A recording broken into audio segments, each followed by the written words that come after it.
Hi friends and family members, welcome to my channel. ఇదిగోండి మళ్ళీ ఒకసారి మీ ముందుకు వచ్చేసాను మరొక వీడియోతో. ఈరోజు మన ఇంట్లో డిన్నర్ ఏమో చేద్దామో చూసేద్దాం రండి. ఇదిగోండి ఉల్లగడ్డలు, పచ్చిమిర్చి, ఎర్రగడ్డలు, కరివేపాకు, కొత్తిమీర. ఇప్పుడు మనము ఉల్లగడ్డలు తాలింపు చేసుకొని చపాతీ చేసుకున్నాం డిన్నర్. ఓకేనా, చూసేద్దాం రండి ఎట్లా ప్రిపేర్ చేసుకున్నాము. చూడండి, ఉల్లగడ్డలు కట్ చేసి కుక్కర్లో వేసి ఉప్పు వేసినాను. ఇప్పుడు 2 విజిల్లు ఉడకబెట్టుకున్నాం. 2 విజిల్లు వస్తే సరిపోతుంది. 2 విజిల్లు స్లో ఫ్లేమ్లో అండి, హై కాదు. 2 అయితే సరిపోతుంది స్లో ఫ్లేమ్లో. మళ్ళీ ప్రాసెస్ చూసేద్దాం. చూడండి ఫ్రెండ్స్, ఉల్లగడ్డలు ఉడికినాయి. వంచేసి గిన్నెలో వేసినాము. ఇప్పుడు ఈ ఉల్లగడ్డలకు తోలు తీసి ఆయిల్ వేసేసుకున్నాము. ఇప్పుడు స్టవ్ వెలిగిద్దాం.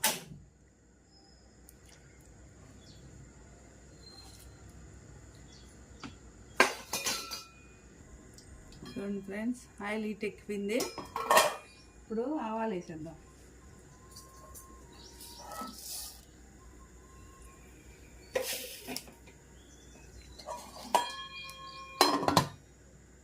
ఇదంతా ఎగరకుండా నేను అట్లా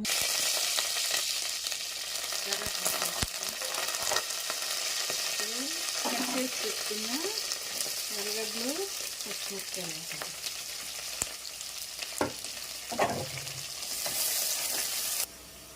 చూడండి, ఇప్పుడు బాగా గోల్డెన్ కలర్ వచ్చినాయి. ఇప్పుడు 1 స్పూను పసుపు వేసేద్దాం. పసుపు పొడి ఇది ఒక 1 మినిట్ అట్లా కలిపేసి ఇప్పుడు మనము ఉడకబెట్టి పెట్టుకున్న ఉల్లగడ్డలు వేసేద్దాం. పొటాటోస్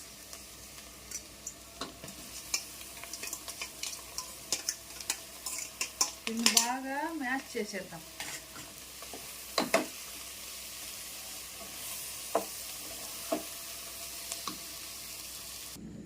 చూడండి ఫ్రెండ్స్, చూడండి ఇప్పుడు ఎట్లా తయారైందో. బాగా మ్యాష్ చేసేసినాను. ఇప్పుడు మనము సన్నగా తరిగి పెట్టిన కొత్తిమీర వేసేద్దాం.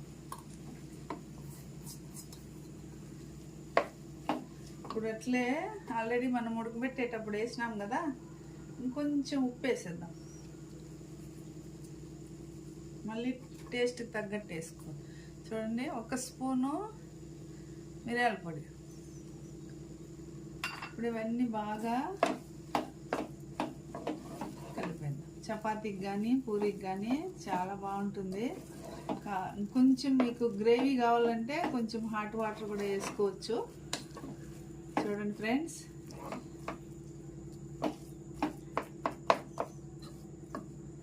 చూడండి ఉల్లగడ్డ తాలింపు చపాతీలేకి పూరీలేకి కూడా బాగుంటుంది. వీడియో నచ్చినట్లయితే షేర్ చేయండి, సబ్స్క్రైబ్ చేయండి, లైక్ చేయండి. Thank you for watching. Bye bye.